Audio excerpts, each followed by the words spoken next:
क्या बिहार में बिना पैसे दिए कोई काम हो नहीं सकता? क्या बिहार के अधिकारी भ्रष्टाचार में डूब गए हैं?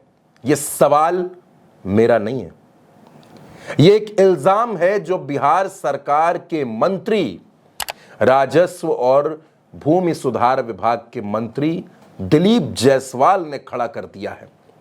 दिलीप जायसवाल बीजेपी के कोटे से नीतीश कुमार की सरकार में राजस्व विभाग के मंत्री हैं और दिलीप जायसवाल ने यह बेहद गंभीर सवाल उठा दिया है। दोस्तों, अब दिलीप जायसवाल ने क्या कहा है वो मैं आपको बताता हूं। दोस्तों, दिलीप जायसवाल ये कह रहे हैं कि बिहार में किसी भी अंचल में चले जाइए, किसी भी क्षेत्र में चले जाइए, वहां बिना पैसा दिए किसी का काम नहीं हो रहा। गरीब आदमी, आम आदमी परेशान है। अगर वो पैसे नहीं देगा तो बिहार सरकार के अधिकारी उसका काम नहीं करेंगे। और ये किसी एक हिस्से की बात नहीं है, हर विभाग का यही हाल है। अधिकारियों को पैसा दीजिए और अपना काम कराइए। दिलीप जायसवाल ये इशारा करते हैं कि बिहार सरकार के कई अधिकारी, कई कर्मचारी भ्रष्टाचार में आकंठ डूबे हैं, ऊपर से लेकर नीचे तक करप्शन में घिरे हुए हैं। ऐसा करप्शन, ऐसा भ्रष्टाचार जिसका शिकार एक आम आदमी हो रहा है। अब दोस्तों, यह सवाल बनता है कि दिलीप जायसवाल बीजेपी के कोटे से नीतीश की सरकार के मंत्री हैं, भारतीय जनता पार्टी के 2 डिप्टी सीएम भी हैं। दिलीप जायसवाल अगर चाहते तो यह शिकायत अपने दोनों उप मुख्यमंत्री से कर सकते थे, अपने मुख्यमंत्री से कर सकते थे, पार्टी के आला कमान से कर सकते थे, लेकिन दिलीप जायसवाल खुलकर खुले मैदान में नीतीश कुमार की सरकार पर सवाल खड़े कर रहे हैं। अब दोस्तों, जाहिर सी बात है कि अगर बिहार के किसी विभाग में भ्रष्टाचार है तो उस विभाग का मंत्री भी जिम्मेदार है, मुख्यमंत्री भी जिम्मेदार है। दिलीप जायसवाल यानी सीधे सीधे नीतीश कुमार पर हमला बोल रहे हैं, नीतीश कुमार को निशाने पर ले रहे हैं। ऐसा क्यों हो रहा है दोस्तों?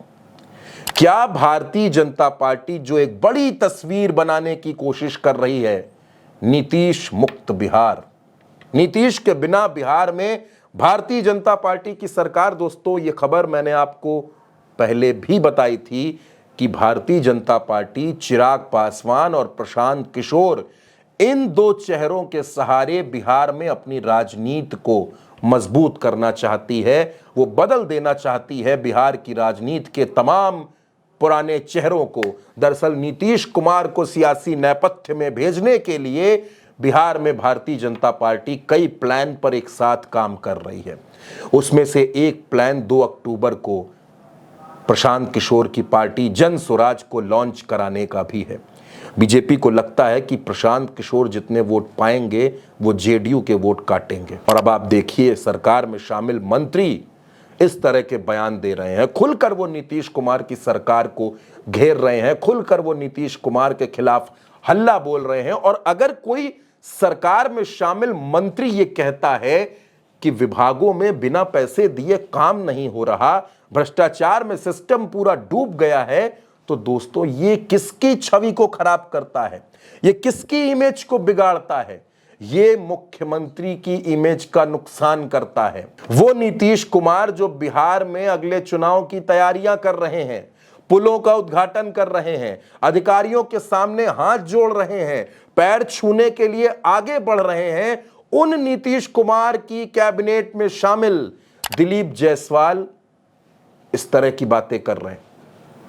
क्या दिलीप जायसवाल से यह बयान दिलवाया गया है? क्या नीतीश कुमार के खिलाफ दिलीप जायसवाल को यह बोलने के लिए कहीं से निर्देश मिला है? तो वो निर्देश कहां से है? वो किसका हाथ है जिसके दम पर दिलीप जायसवाल इतना बोल रहे हैं? और अगर बोल रहे हैं तो जाहिर सी बात है दोस्तों कि ये सियासी बवंडर जल्दी जल्दी थमने वाला नहीं है। जल्दी जल्दी नीतीश कुमार के और बीजेपी के मंत्री के बीच का जो ये मनमुटाव, ये बयानबाजी है, ये रुकेगी नहीं दोस्तों। अब क्या दिलीप जायसवाल अपने बयान से पलट जाएंगे, या फिर दिलीप जायसवाल ये कहेंगे कि मेरे कहने का मतलब वो नहीं था जो मीडिया ने निकालने की कोशिश की? ये तमाम सवाल दोस्तों बिहार को लेकर हैं। अब बिहार में क्या होगा? अपनी ही सरकार के मंत्री से नीतीश कुमार का अपमान क्यों हो रहा है? कौन करवा रहा है, किसके इशारे पर हो रहा है, यह सवाल बड़ा है दोस्तों।